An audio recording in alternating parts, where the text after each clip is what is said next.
Bonjour. Imagine ça, tu penses que ta vie est parfaite. Une femme géniale, une fille incroyable, une routine bien huilée.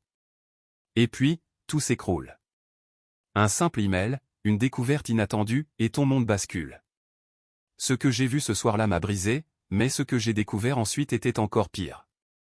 Tu crois connaître les gens, mais cette histoire te montrera que tout peut changer en une seconde. Regarde jusqu'à la fin, tu ne croiras jamais où tout ça m'a mené. On croit parfois que tout est parfait. Une femme aimante, un enfant merveilleux, une vie paisible. C'était mon cas. Je m'appelle Julien, et je vivais à Nantes avec ma femme Claire et notre fille Manon, une adolescente brillante et pleine d'avenir. Tout semblait aller pour le mieux. Mais une simple notification a suffi à tout détruire. C'était un jeudi soir, un soir comme les autres.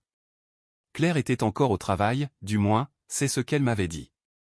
Je l'ai toujours cru, parce que pourquoi ne l'aurais-je pas fait? Nous étions mariés depuis 15 ans. Mais ce soir-là, alors que je rangeais la cuisine, son ordinateur portable, posé sur la table, a affiché une alerte. Un email, votre réservation à l'hôtel de la Tour, chambre 214 est confirmée pour ce soir. Mon cœur s'est arrêté. Un hôtel? Ce soir? Les excuses ont défilé dans ma tête. Une réunion professionnelle? Un oubli? Mais pourquoi ne pas m'en avoir parlé? Plus je cherchais une explication rationnelle, plus je sentais cette sensation glaciale me monter dans le dos.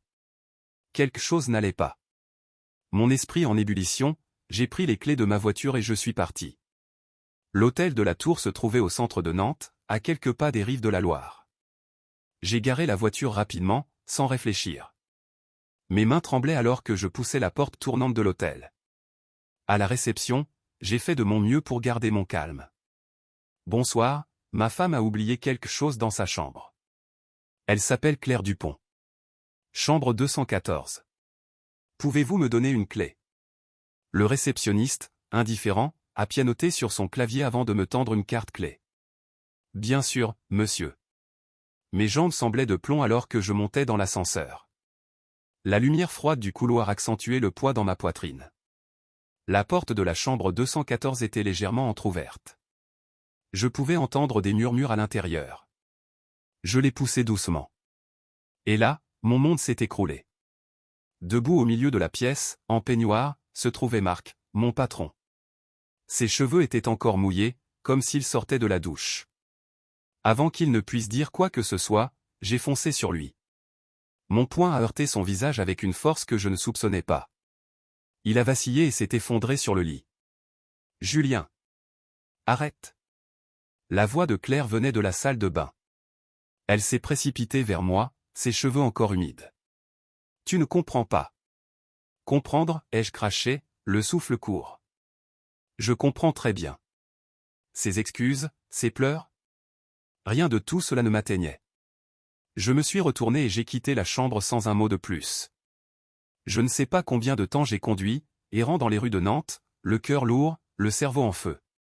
Quand j'ai enfin arrêté la voiture, j'étais au bord de la Loire, là où les quais plongent dans un silence presque religieux la nuit. La ville derrière moi semblait appartenir à une autre vie. Mon téléphone a vibré sur le siège passager. C'était mon frère, Pierre. Julien, qu'est-ce qui se passe? Pourquoi tu ne réponds pas? J'ai pris une grande inspiration, mais les mots me manquaient. Écoute, reste où tu es. Je viens te chercher. 1 heure plus tard, nous étions assis dans le salon de Pierre, dans sa maison à la périphérie de Nantes. Il a toujours été celui qui gardait son calme dans la famille, même face à des tempêtes comme celle-ci. Il a posé une bière devant moi. Tu ne peux pas retourner chez elle, Julien. Pas après ça. Et Manon? Je ne peux pas la laisser là-bas, seule avec tout ça.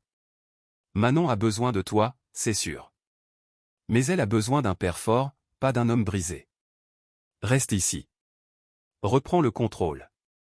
Tu te souviens du vieux hangar derrière chez moi? Tu dis toujours que tu voulais le transformer en atelier. Eh bien, c'est le moment. Fais quelque chose pour toi. Je n'avais pas la force d'argumenter.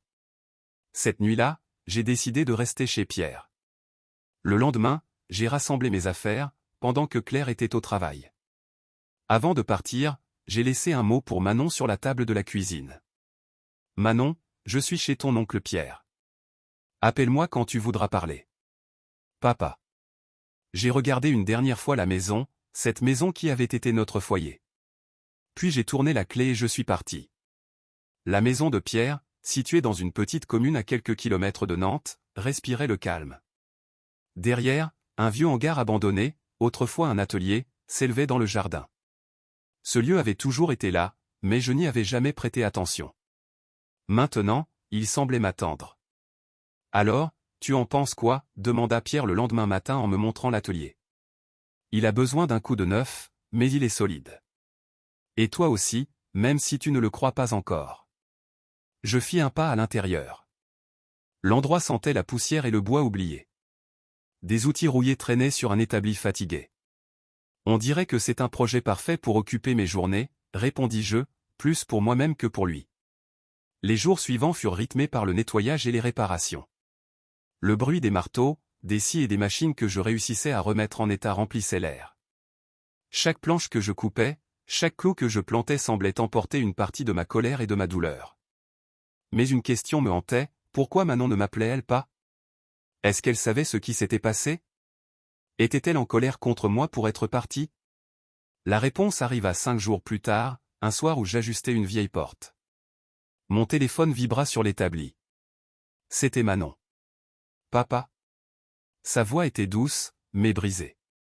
Manon, ma chérie, tu vas bien? Elle prit une grande inspiration. Je sais pour maman. Quelqu'un l'a vue avec lui. Tout le monde en parle au lycée. Je ne veux plus être ici, papa. Je veux venir chez toi. Son ton était décidé, sans hésitation. Je fermai les yeux, une vague de soulagement m'envahissant. Bien sûr, ma puce. Prépare tes affaires. Je viens te chercher.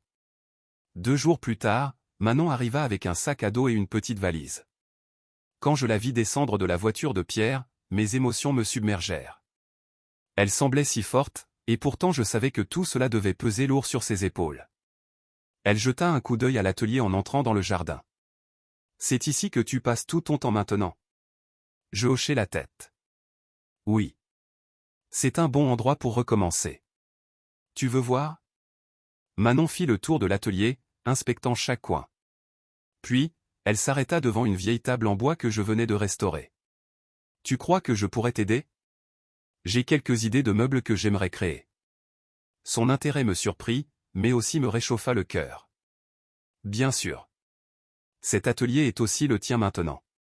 Très vite, l'atelier devint un sanctuaire pour nous deux. Manon dessinait des meubles, des designs modernes avec une touche rustique, et je l'aidais à les fabriquer. C'était comme si ce projet nous donnait une raison de continuer, une façon de transformer notre douleur en quelque chose de beau. Mais tout ne pouvait pas rester paisible. Un après-midi, alors que nous travaillions sur une commande, la sonnette retentit. Je regardai par la fenêtre et sentis mon estomac se nouer. Claire était là. Je sortis pour l'intercepter avant qu'elle ne puisse entrer. « Qu'est-ce que tu veux, Claire ?» Elle semblait fatiguée, presque désespérée. « Je veux parler à Manon. Je veux m'excuser. » Je secouai la tête. « Manon est bien ici. Elle n'a pas besoin de toi pour le moment. » Mais Manon, qui avait entendu, sortit de l'atelier et se plaça à côté de moi. « Maman, pourquoi maintenant? Pourquoi après tout ce que tu as fait? » Claire baissa les yeux.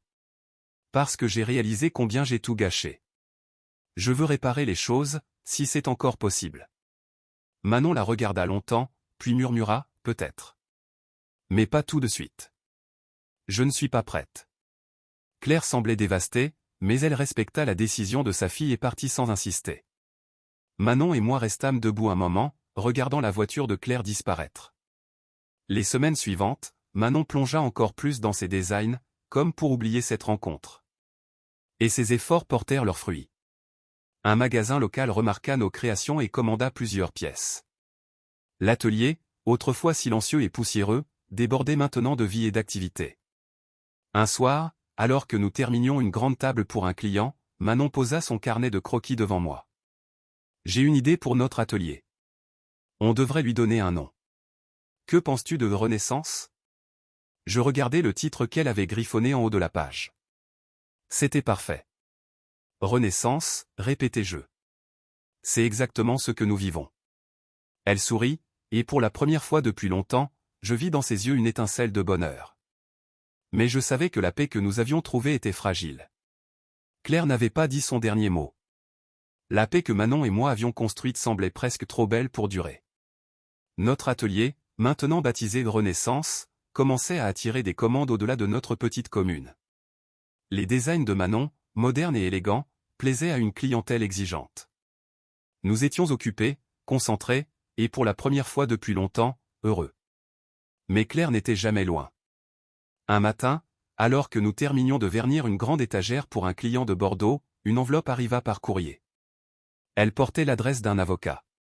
Je l'ouvris avec appréhension et découvris ce que je redoutais le plus, Claire demandait une révision de la garde de Manon. Le soir, autour d'un repas simple dans la cuisine de Pierre, je montrai les papiers à Manon. Elle veut te récupérer. Elle prétend qu'elle a changé, qu'elle est stable maintenant. Elle dit que la vie ici n'est pas adaptée pour toi. Manon posa ses couverts et regarda les documents avec calme. Puis, elle dit, je ne vais pas retourner chez elle. Elle peut dire ce qu'elle veut. Mais je suis bien ici, avec toi. Son assurance me donna du courage. Alors, on va se battre, répondis-je. La préparation pour l'audience fut intense. Notre avocat insista pour que Manon ait une voix dans cette affaire. À seulement 16 ans, elle était assez mûre pour expliquer pourquoi elle voulait rester avec moi. Nous rassemblâmes des preuves, les projets qu'elle avait réalisés dans l'atelier, les témoignages de clients impressionnés par son talent, et même des photos de notre quotidien. Chaque détail devait montrer que la vie que nous avions construite était solide et aimante. Le jour de l'audience arriva, et je ressentais une nervosité que je n'avais jamais connue auparavant. Claire était là, vêtue avec soin, jouant le rôle d'une mère parfaite. Elle parla de ses efforts pour changer, de sa nouvelle stabilité, et exprima son désir de renouer avec sa fille. Mais lorsqu'elle affirma que notre vie dans l'atelier était précaire, je sentis la colère monter. Puis vint le tour de Manon. Avec une assurance impressionnante, elle se leva et s'adressa au juge. « Je veux rester avec mon père, dit-elle d'une voix claire. Depuis que je suis ici, j'ai trouvé quelque chose qui me donne envie de me lever chaque matin. Cet atelier, c'est plus qu'un lieu de travail. C'est une deuxième chance, pour lui et pour moi. Je ne suis pas prête à pardonner à ma mère. Peut-être qu'un jour, mais pas maintenant. » La salle resta silencieuse, chaque mot de Manon résonnant comme une vérité indiscutable. Je jetai un coup d'œil à Claire, et pour la première fois, je vis de l'incertitude dans ses yeux. Le verdict tomba l'après-midi même. Le juge statua que Manon resterait sous ma garde, avec un droit de visite supervisé pour Claire. C'était un soulagement immense, mais aussi un rappel que cette histoire était loin d'être finie. Sur le chemin du retour, Manon regardait par la fenêtre, pensive. « Tu crois qu'elle changera vraiment » demanda-t-elle. « Je ne sais pas, répondis-je honnêtement. Mais ce que je sais, c'est que tu es là où tu veux être. C'est tout ce qui compte. » Elle hocha la tête, et un léger sourire illumina son visage. À l'atelier, la vie reprit rapidement son cours. Les commandes continuaient d'affluer, et Manon se lança dans un projet ambitieux, une ligne de meubles inspirée par les paysages et les couleurs de la région. Chaque pièce qu'elle dessinait était un chef-d'œuvre en devenir. Les clients étaient ravis, et notre réputation grandissait. Un après-midi, alors que nous terminions un ensemble de chaises pour une maison d'hôtes, Claire apparut à l'entrée de l'atelier. Cette fois, elle semblait différente. Plus humble, plus réelle. « Je ne suis pas venue pour me battre, dit-elle doucement.